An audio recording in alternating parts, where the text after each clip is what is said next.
This year, thousands of kids will bump into Young Life leaders all across our area. Hundreds and hundreds of students will pour into basements multiple times a week for large group Bible studies, for Young Life Club. Hundreds and hundreds will go to fall weekends this fall, and hundreds will go to summer camp this summer. But how is this going to happen? Why is this happening?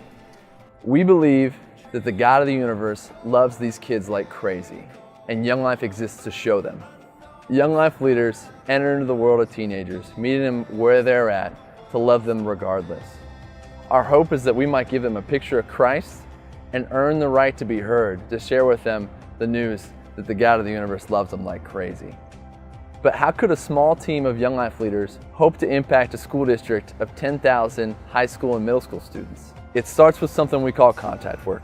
Contact work is a way that we get to go to high school students. We get to go where they are, not waiting for them to come to us, and really just meet them where they are, talk to them, get to know them, and be able to be a part of their lives.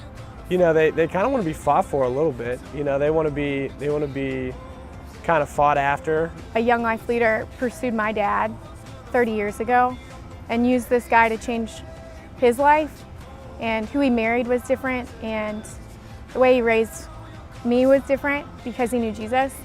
Going where they are and making it a point to go to their football games or go to their hockey games, taking them somewhere to eat, that means a lot to them. Then once you build the relationship and you hang out with them and you actually become real friends, that's when maybe they'll start coming around with things. As these relationships grow and genuine friendships start to form between students and leaders, students might become interested in showing up to Young Life events. And the first place they might come is Young Life Club. The first time I walked in Young Life Club, I didn't believe that it was real. This is the best place you could possibly be at on a Monday night. I swear, it's a party.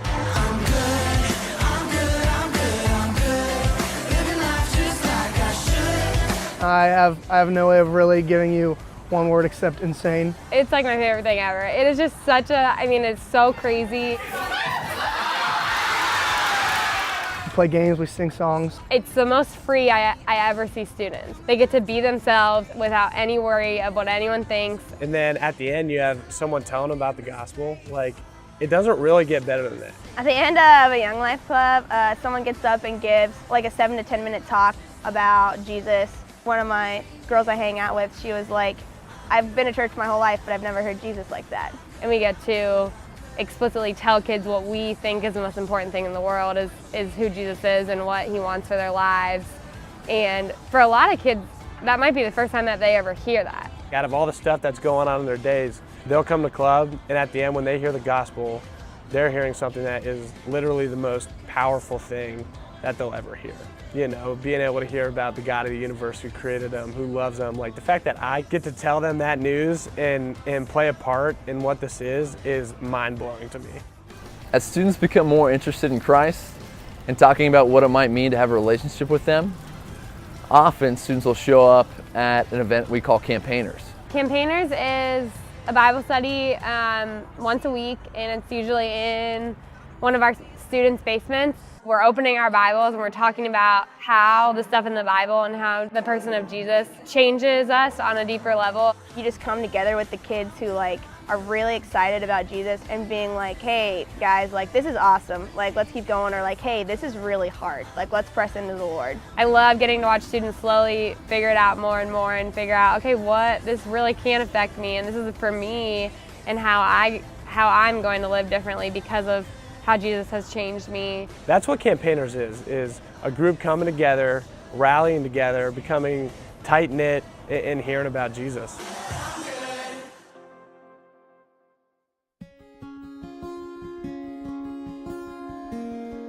Young Life Capernaum is a branch of Young Life for students with special needs. We're going to sing songs and be goofy and play games just like we do at Young Life Club. We're showing them something that the world isn't, that they're loved by the God of the universe, created by him, desired by them. He wants to be in relationship with them. It's a big deal because there aren't very many places that are created and designed just for them. It's a joy to get to be a part of making that happen. It's worth every penny we spend every ounce of energy and time we use, because kids' lives are being changed for eternity. The fact that there are people willing to go out of their way to go and love high school kids and meet them where they're at, like, that's not happening outside of Young Life. Like, we're not doing this for money or for a good reputation. Like, we're just doing this because we care about these kids and we want them to know Jesus. I am a wildlife leader because I love middle school students. A lot of middle school students, and myself included, have a difficult time viewing their self-worth and viewing that they are good enough to be cared about. And so I want girls to know that they don't have to change for me. I want them to know that they can be exactly who they are and that that's good enough. But we want to know them, we want to get to know them, we want to be a part of their lives, and we know what we have for them is better than anything else. It's worth fighting for these guys because it's a dark place. All high schools, you know, they have their issues or whatever. It's high school, but it's kind of dark. It's good to go out and just and be with them. You know, it's worth fighting for them because, like, what we're doing here matters so much. Like, this is eternal. When you sit in the stands on any given Friday night, underneath the lights, and look toward the student section, it appears to be teeming with life, laughter, and smiles. But when the lights go down and the laughter fades and the masks are put away, the real stories emerge. Broken families, hurtful friendships, and innocence lost. But it is in this place where a Young Life leader's friendship becomes authentic. Trust is won, and teenagers discover they are not alone.